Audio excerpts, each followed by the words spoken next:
Hey everyone, in this video I'm going to show you 4 quick tips when recording using analog gear into your DAW, and maybe this can avoid some trip ups down the line. I've definitely made all of these mistakes, and this is what I felt good hot tips, but some of you might just be like, this is basic stuff, but I still make these mistakes all the time and I have to remind myself. So this video is going to be a good way for me to kind of concrete that information inside. So tip number 1 is to always record in 32 or 64 bar loops, or if possible, just record the whole arrangement. And what I mean by that is, so we have just a TR8 and we've got a little modular here, and I'll push play to get that going so you can hear it.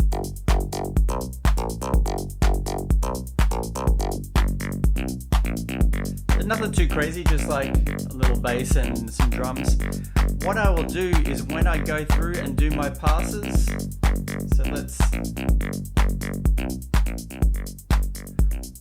when I'm doing my passes for, say we'll go with the hats, we'll make sure that we got some accent and put some other, and you can hear the movement in there. We don't want to wreck that movement, but also we want to add some more of our own movement in there. So let's just turn that modular down. What I'll do is when I record in the 32 or 64 bar sections is I'll just kind of ride the delay and ride the tune a little bit. Not too much, depending on the effect I'm going for. Obviously, if it's for a build-up, you'll want more. But for just like a section that I can use throughout the song, I'll just little bits. It's nothing too crazy. And then when you start to use those sections throughout, you could cut maybe you have 12 bars of that you cut, and then you reuse it in different sections of the song. Maybe you have more. But having that instead of just having like a 4 bar or 8 bar loop will prevent the listener from kind of getting tired of that sound. It's weird, even though it's an analog instrument, if you're sort of you've got shorter sections, that repeating will just kind of grow tired over time. So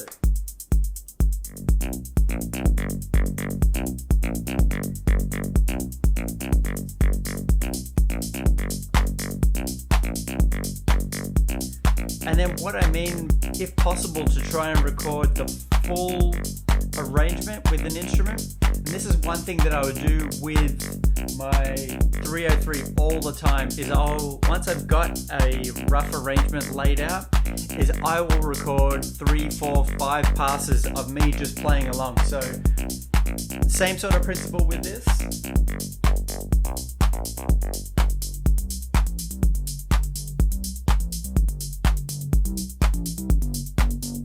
As it's going along,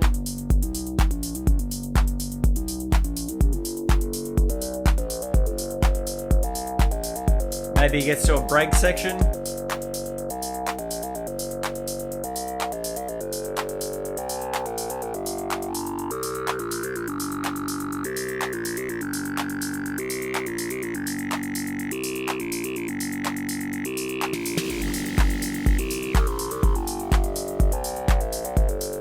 And I'll just play along with different sections and see what works and what doesn't work. And then from there, I will just cut the bits. So you could hear that when I went from the transition, obviously I was playing 2 instruments, but when I went from the transition of the breakdown to the drop, say,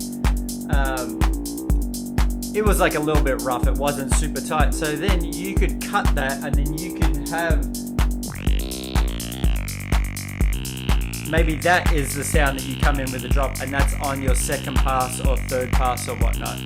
Tip number 2 is if you have some really good effects built into your modular, your synth, maybe you have a hardware external reverb or delay or whatnot, record those in. I find that committing to those sounds and committing to those effects kind of helps with the track. It kind of gives it its life of its own. It's not so sterile of having a plug-in where you have it perfectly going and everything like that. So for this, we just got the little 2 HP.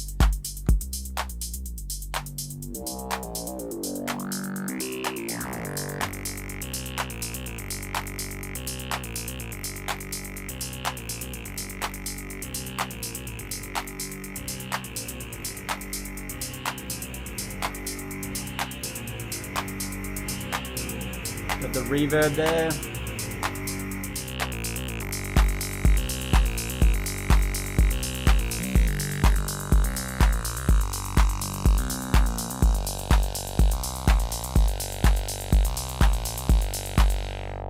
So by doing that, you're kind of getting that more live feel, and I find that that's a lot more exciting than just having everything so clinically perfect within your track.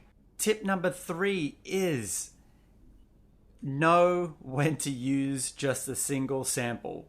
And I know that I've said record multiple bars of samples and loops and everything like that and passes and everything. But I find, especially for club music, obviously this isn't a hard and fast rule, nothing in music it is, but I find the best results for club music is if you've got your kick, record in one really good kick, you've got the processing on it, and then just copy and paste that. That can be your anchor to the whole track. And then when you have your hats moving a little bit, you have the clap a little bit off each time, same as the cymbals, same as the toms and the other instruments within your track. Having that one consistent sound throughout kind of anchors the track, and then you don't get sort of weird mixing issues if the kick drum, maybe the pitch goes a little bit and stuff like that. Just having that consistent one sample will really help with the track. I know that that's helped with mine, and hopefully you got something away from that.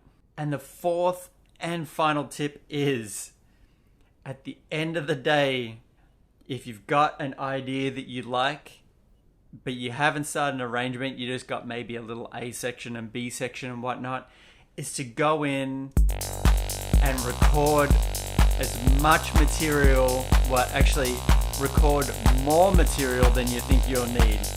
The amount of times that I've got to a point where I'm like, this patch is phenomenal, I really like it, I like the effects I've got on it, I like everything that's going on here, but when you go to then work on that track again, you try and recreate the patch, or you didn't save the preset, maybe your synth doesn't have a save ability in it. So what I would do is I would just do that same step that I talked about at the start, is I'll record a ton of material in, way more than I'll ever need, where I'll just record passes and everything like that. And this is especially good if you've got someone that you're working with. Maybe you've been collaborating on a track together, and then they will want to take the session away. They might ask for it in a week or so.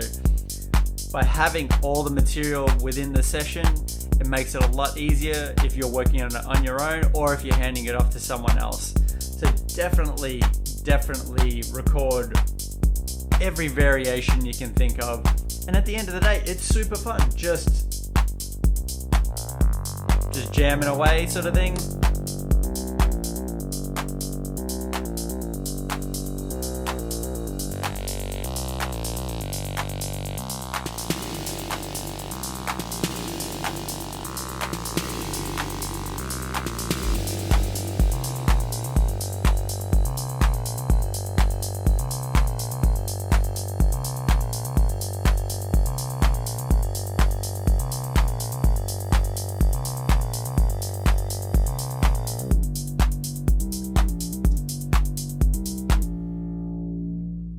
So that's about it for today. It's super short.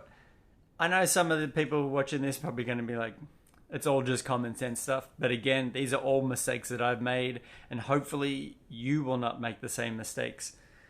You can check out some of my other videos if you like what you're seeing here. And at the end of the day, hopefully I've inspired you to create something. And until next time, see you later.